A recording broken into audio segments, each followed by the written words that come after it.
Imagine the scene. In the cold grass of northwest Germany, a former office worker now grips a G36 rifle, training for a war he hopes never comes. He's one of thousands of ordinary Germans preparing for a future shaped by Vladimir Putin's aggression in Ukraine.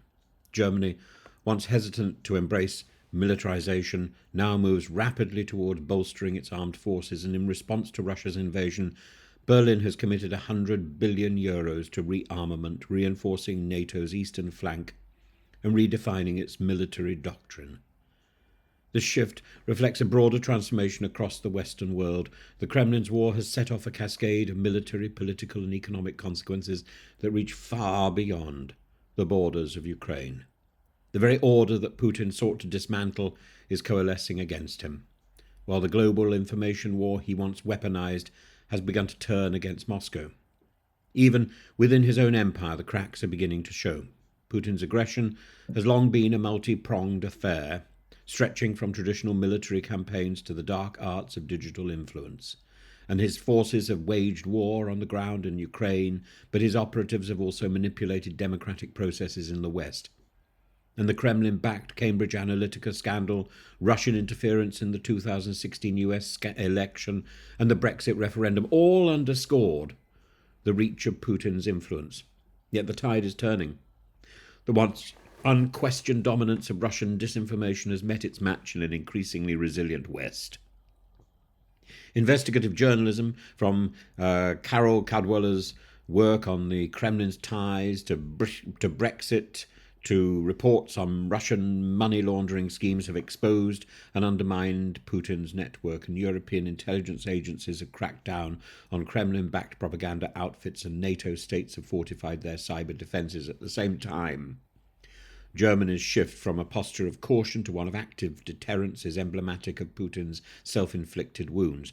When Russia invaded Ukraine in 2022, Germany's policy of change through trade collapsed overnight.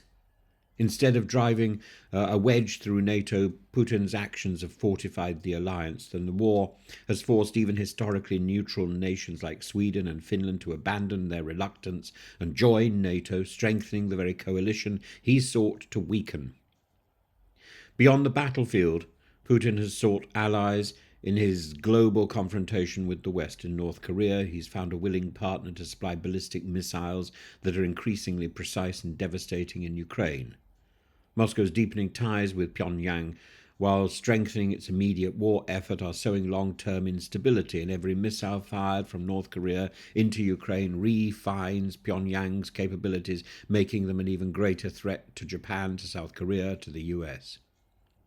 Meanwhile, China's role remains ambiguous, with Beijing, which has avoided direct military support for Russia. Its economic lifeline to Moscow is nevertheless undeniable. Yet the Chinese president treads carefully. He tries to extract economic leverage without permanently alienating the West. A weakened Russia may serve China's interests in the short term, but prolonged instability risks economic damage and shockwaves that could disrupt China's own aspirations. The spectre of Donald Trump's return to power looms over the global chessboard, in other words, the 4D chess game. And Trump's past deference to Putin, coupled with his willingness to undermine NATO, presents a potential lifeline for the Kremlin. Reports suggest that Trump's advisors are drafting a Ukraine peace plan that may favour Russian territorial gains in exchange for an armistice. While such a deal would outrage US allies, it reflects a broader reality. Western unity remains vulnerable to political shifts. Yet even as Trump flirts with accommodation, Putin's resilience grows. France has now delivered Mirage 2000 fighter jets, while Germany and the US continue to bolster Kyiv's defences. Ukraine's drone warfare, particularly its strikes on Russian oil facilities, has directly impacted Moscow's economic stability. And with winter approaching, energy shortages and logistic failures are compounding Russia's battlefield losses. Despite his bravado, Putin is increasingly embattled at home. Recent assassination attempts in Moscow suggest that even within Russia's elite circles, dissent is growing, and the war's toll, over 350,000 Russian troops dead or wounded has drained the country's military manpower. Reports indicate that Russian families are desperately seeking news of missing soldiers, while recruitment efforts are relying more heavily on foreign mercenaries and convicts. Economic pressure is also mounting. Western sanctions have driven inflation to a staggering 9.5%, forcing the Kremlin to sell state assets, including Gazprom-owned luxury hotels and Russia's energy sector. Long the bedrock of Putin's power faces relentless Ukrainian drone strikes that have crippled refineries and slashed oil exports. As Saudi Arabia moves to increase oil production, global prices may drop further, adding financial strain to Moscow's war effort. Vladimir Putin's war was meant to reassert Russian dominance, but instead it's accelerated the very threats he sought to prevent. NATO's stronger, Ukraine battle-hardened, and the Kremlin's influence operations are facing greater scrutiny. Meanwhile, Russia's economy is fraying, its military depleted, and internal dissent is rising.